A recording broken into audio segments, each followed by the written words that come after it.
The Temple Mount is perhaps the most contested piece of real estate in the world. The Temple Institute, a non-profit organization, is dedicated to raising public awareness than the rebuilding of the Third Temple.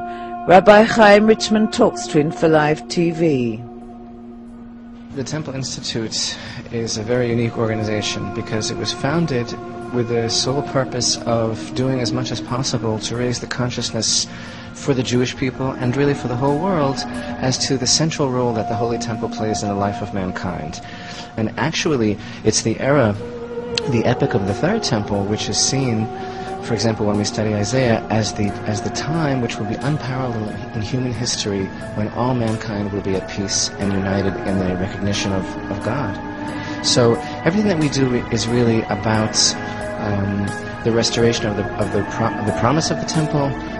There's a number of ways that we go about this, and it's the very last thing in the world that anyone expects is that there'd be some sort of situation wherein the Jewish people could rebuild the Holy Temple.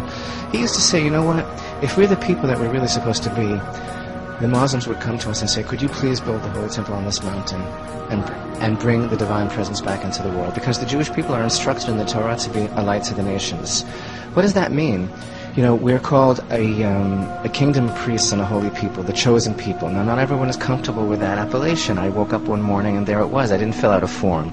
It doesn't mean that we're the best pediatricians and Wall Street brokers and film producers. We happen to be that also, but that might be a coincidence. But what it really means is that God has chosen the Jewish people to be the vehicle throughout the saga of human history wherein He proclaims to the whole world that He exists. And you know what? When you look at a Jew in the world today, there's no other explanation for the fact that we're here except that there's a God in the world. And really, the Holy Temple is not an ethnocentric thing. It's not only for the Jewish people when the Holy Temple stood.